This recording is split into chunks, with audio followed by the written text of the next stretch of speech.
김광진 목사님께서는 지금 앉아 계시는 성전 5번째 성전을 건축을 하셨습니다. 얼마나 수고가 많았을까요? 네, 목사님을 안지는 제가 40년 전인데요, 늘 뵐 때마다 이 공덕교 오기 전에도 온유하고 겸손한 우리 목사님이십니다. 그리고 참고 또 참고 또 참는 예수님의 인내와 참을성을 가지고 멀리서 볼 때나 가까이 볼 때나 그렇게 목회하셨습니다. 주님께서 주신 25년의 긴 세월을 성도님들을 주님의 사랑으로 섬기신 목사님 사랑하고 존경합니다. 오늘 힘써 복음을 전하자, 이 말씀을 우리 은혜로 받겠습니다. 우리 목사님께 할렐루야로 맞이하겠습니다. 보고 싶었습니다 라는 말은 할렐루야로 대신합니다. 할렐루야. 한 번 더요. 할렐루야. 아멘.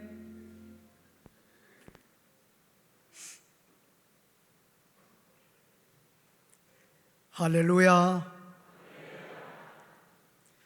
오늘은 매우 기쁘고 감사한 날입니다. 우리 교회가 97돌 97돌 교회 생일을 맞이한 날이기 때문에 그렇습니다. 이 뜻깊고 감사한 교회 설립 생일 주일에 우리 모두 다 함께 모여서 주님께 영광 돌리고 예배드리게 됨을 진심으로 감사하고 감사합니다.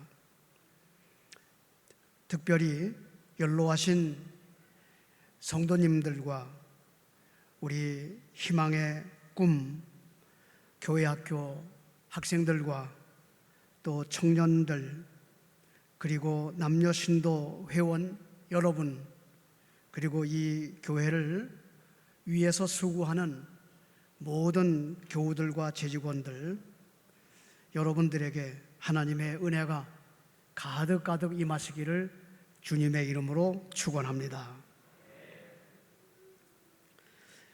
예수님에게 남기신 유언이 있다면 그 유언은 무엇일까요? 그리고 그 유언이 있다면 우리 예수님을 믿는 성도들은 주님의 유언을 지켜야 할까요? 아니면 지키지 않아도 될까요? 이러한 물음을 한번 우리 각자에게 가슴에 손을 대고 한번 생각해 보십시다. 예수님의 유언이 있다면 꼭 지켜야 합니다라는 그 마음이 우리에게 넘치게 될 것입니다. 그렇습니다. 사람의 유언도 우리가 기억하고 지켜야 되겠거늘 우리 주님께서 마지막으로 남기신 유언을 우리들이 지키지 않는다면 그렇게 죄송할 수가 없습니다. 예수님의 유언이 무엇입니까? 그것은 마태복음 28장 16절에서 20절까지에 있는 말씀이고 사도행전 1장 8절에 있는 말씀입니다. 말씀하시기를 나는 하늘과 땅의 모든 권한을 받았다. 그러므로 너희는 가서 모든 민족을 제자로 삼아 아버지와 아들과 성령의 이름으로 세례를 주고 내가 너희에게 명령한 모든 것을 가르쳐 지키게 하여라 하는 것이 주님의 유언이었습니다. 예수님께서 승천하시기 직전에 하신 이 말씀은 하나의 그냥 평서문으로 되어진 것이 아니라 명령문으로 되어 있습니다. 그렇기 때문에 이 부분을 예수님의 유언이라고도 표현하고 예수님의 지고한 지상명령이다 이렇게 이야기들도 합니다. 우리 한번 생각해 보십시다. 주님의 제자들이 이 유언 땅끝까지 이르러 내 증인이 되고 모든 족속을 제자로 삼으라는 예수님의 이 중요한 이 말씀을 잊어버렸거나 또는 방관했다면 어떻게 되었겠습니까? 틀림없이 예수님은 이 세상에 전파되지도 않았을 것이고 교회는 세상에 생기지도 않았을 것입니다. 또한 복음은 널리 퍼지지도 못했을 것입니다. 이런 것들을 생각해 보면 복음을 전하는 것이 얼마나 중요한 일인지 알 수가 없습니다. 또한 세상 끝까지, 땅 끝까지 복음을 전하는 증인들이 되라는 이 말씀은 얼마나 막중한 사명의 말씀인가 하는 것을 우리 모두가 다 깨닫게 됩니다. 우리는 예배를 드릴 때 전도해야 합니다. 전도해야 한다. 남에게 복음을 전하자 하는 말씀을 무수히 들어왔습니다. 이것이 교회의 용어입니다. 이런 말씀을 들을 때마다 우리들은 그래야지, 복음을 전해야지, 아멘, 이렇게 대답합니다. 그런데 문제는 교회당 안에서는 이런 마음을 가지나 교회당 밖으로 나가서 몇 발자국 되면 그때부터는 이 사명을 잊어버립니다. 그래서 교회에서는 복음을 전하라 하게 되면 마음에 찔림이 있고 아멘하고 나가서는 곧바로 잊어버리고 이런 생활을 반복하는 것이 우리의 실상이라고 해도 과언이 아닐 것입니다. 특별히 땅끝까지 복음을 전하자 하는 말을 너무나도 귀한 말씀이지만 아주 희미하게도 아니고 그저 말갛게 잊어버리고 깨끗하게 잊어버릴 경우가 너무나도 많이 있습니다. 정말로 죄송한 일입니다.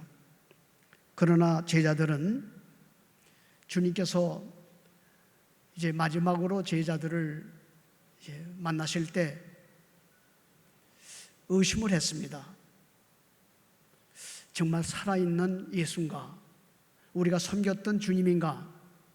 그런데 주님께서 말씀을 전하라고 제자들에게 명언하시니까 이 제자들은 의심하기도 했습니다. 예수님 돌아가시다 부활하시고 교인들은 다 흩어졌는데 우리가 무슨 전도를 할 수가 있는가? 이렇게 겁을 내면서 모두 다 정말로 피신을 할 정도였습니다. 그러나 예수님의 제자들은 다시 돌아왔습니다. 복음을 전하라는 말씀을 잊어버리지 않았습니다. 잊어버리지 않았을 뿐만이 아니라 저들은 목숨을 바쳐가면서 예루살렘을 시작으로 소아시아 전 지역, 유럽 전 지역, 아프리카 전 지역에 이르기까지 전 세계를 돌아다니면서 예수님의 말씀을 전했습니다. 지금 생각하면 교통이 좋은 곳에 다녔다 하고 생각할 만큼 지금 이 모든 곳들이 발전됐지만은 2000년 전 예수님이 제자들에게 이 말씀을 증언하실 때는 불모지였고 사막이었고 원시림이었고 빙하였고 급류가 흐르는 곳이었고 그리고 아주 사람들이 살기 어려울 만큼 가난하고 정말로 생활 자체가 어려운 힘겨운 이러한 곳이었습니다. 이러한 곳을 제자들은 건너고 넘어가고 돌아가고 헤엄치고 배를 타고 그리고 기어가면서까지 복음을 전했습니다. 이런 위험을 무릅쓰고 전도를 하셨는데 제자들이 이렇게 어려운 핍박과 무서운 이 자연 환경을 이제 마다하지 않고 그대로 뚫고 나아가면서 전도를 했는데 그 결과는 어떻게 되었습니까? 예수님의 유언이 있은 후 약 1800년이 지나서 예루살렘으로부터 시작된 복음은 마침내 우리나라에까지 들어오게 되었습니다. 그리고 97년 전인 1920년에서 25년 사이 우리가 살고 있고 우리들이 지금 예배를 드리고 있는 이 공동리 공덕 땅에 들어왔습니다. 그리고 지금 우리는 이곳에 공덕 신앙 공동체를 아름답게 이루고 우리 모두가 다 기쁨으로 참여하고 그리고 한 가족이 되었습니다. 지금은 하나님의 말씀을 전하는 말씀의 전당이 되었습니다. 여러분, 생각해 보십시다. 주님께서는 무슨 이유 때문에 이곳에 교회를 세우게 하셨을까요? 그리고 이곳에 있는 우리 모두는 어찌하여 이 교회의 한 일원이 되었을까요? 그리고 우리는 어떻게 해서 이 교회를 다니게 되고 우리 교회가 다만 잘 되기를 바라고 기도하고 있는 것일까요? 그것은 다름이 아닙니다. 우리 이웃에게 복음을 전하고 온 세계를 향하여 선교를 하기 위해서 바로 그런 목적으로 교회가 세워졌습니다. 복음을 전해서 하나님의 백성들이 이 교회당에 가득 차고 부속실까지 가득 차고 그래서 이 지역에 하나님의 나라를 세우기 위해서 이 교회는 세워졌습니다.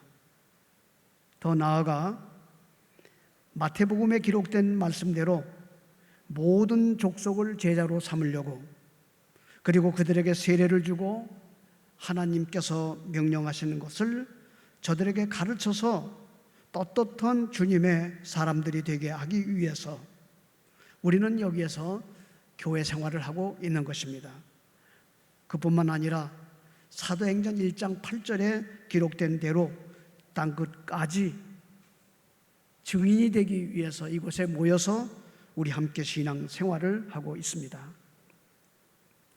여러분, 그러면 이제 우리의 할 일은 명확해집니다. 그것은 다름이 아닙니다. 이제까지 우리 교회는 터도 좋고 교회도 좋고 모든 환경이 다 좋고 모든 일들을 다 잘 이루어 왔으니 여기에다가 기구도 있고 조직도 있고 구역회도 있고 신도회도 있게 되었으니 이제는 하나님의 자녀들이 이곳에 가득 찰 수 있도록 이제부터 우리는 복음을 전하는 복음의 증인들이 되어야 합니다. 더 나아가 민족 복음화와 세계 복음화를 위해 선교하는 교회로 발돋움을 해야 되겠습니다. 특히 교회 창립 97도를 맞이하는 기념주의를 맞으면서 복음을 전하라는 예수님의 이 명령이 우리 시대의 가장 귀중한 사명이라는 것을 우리는 다시 한번 우리 가슴에 담아야 되겠습니다. 우리 온 성도는 힘써야 합니다. 복음 전도를 위해서 힘써야 합니다. 교회 학교도 학생들도 복음 전도를 위해서 힘써야 하고 신도 회원, 구역회 회원, 각 교회 학교, 청년 회원 모든 교우들은 복음을 전하는데 아주 집중해서 노력을 해야 합니다. 제가 오늘 여러분에게 한마디로 권면하고 권할 것이 있습니다. 그것은 우리 교회가 3년 후면 교회 역사 100주년을 맞이하게 되었는데 그냥 맞이하겠습니까, 여러분? 그럴 수는 없지 않습니까? 그러니 그때까지 앞으로 3년 동안 한 사람이 한 명씩 꼭 전도하도록 하십시다.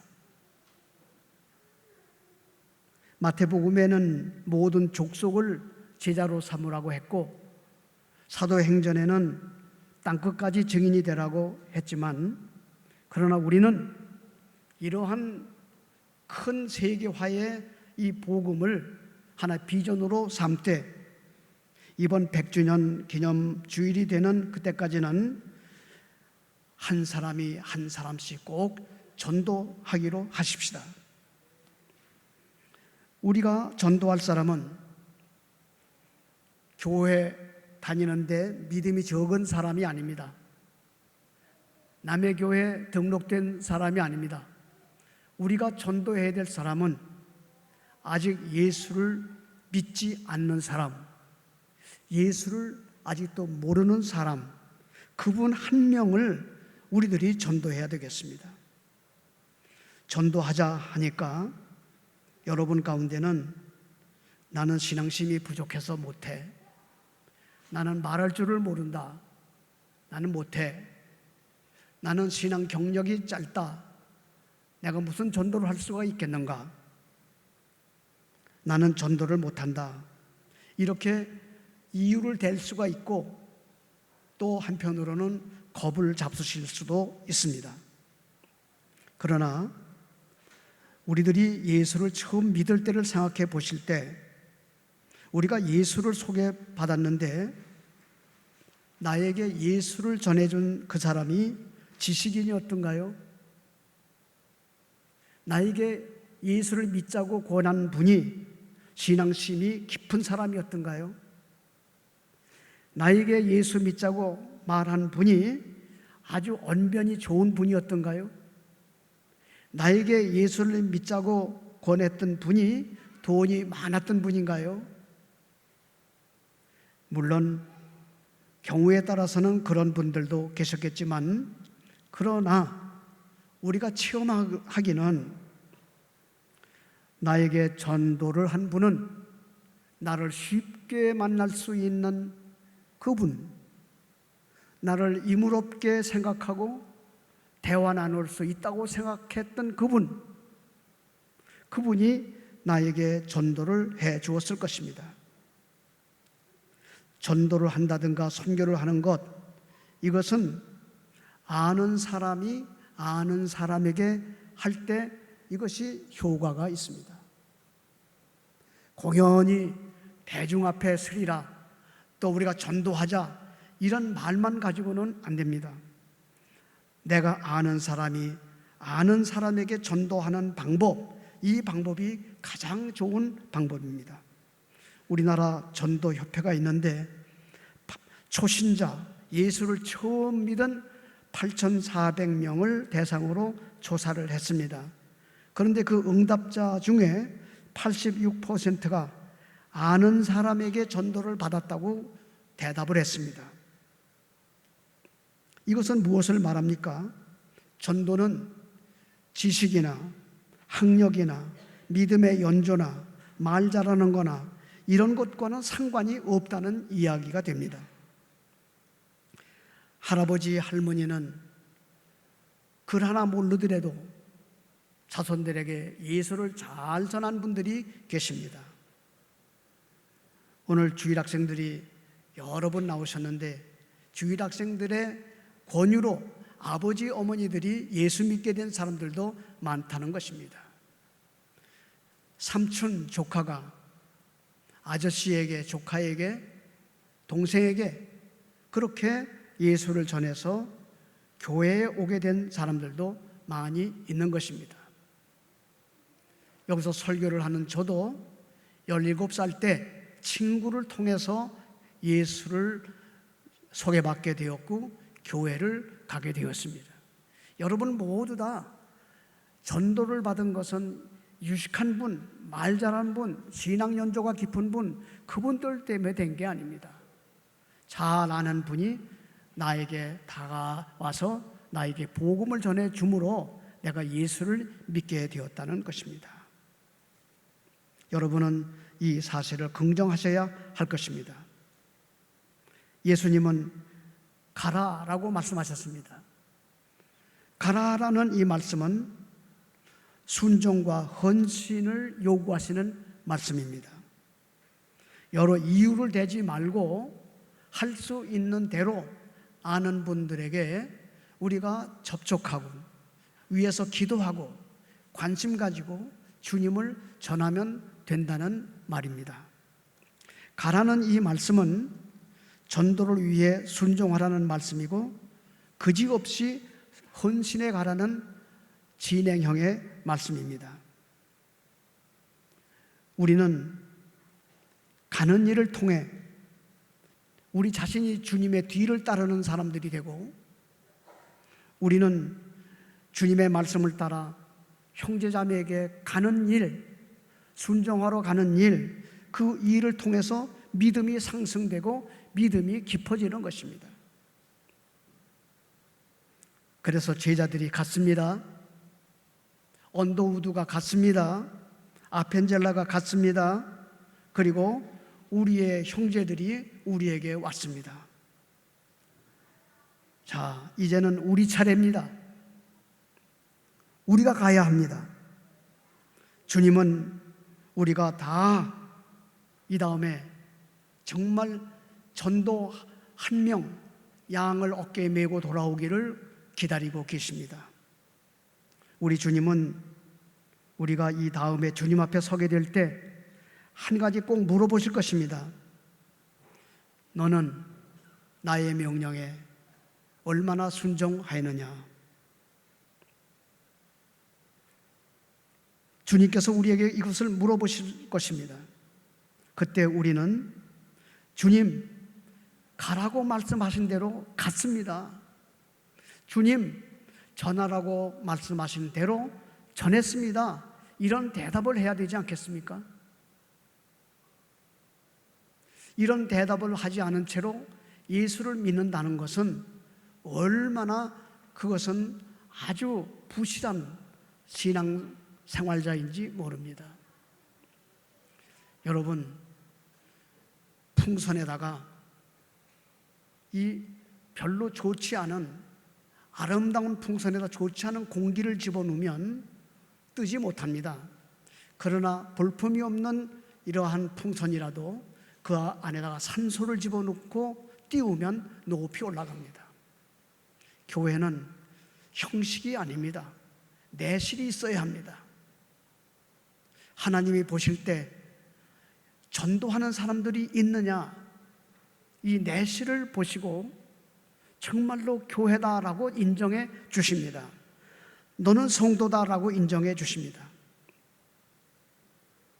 그렇다면 우리가 주님의 말씀대로 저는 갔습니다, 이렇게 대답할 수만 있다면 우리 주님께서 얼마나 기뻐하시고 얼마나 우리를 참으로 어깨를 두드려 주시고 칭찬하시겠습니까?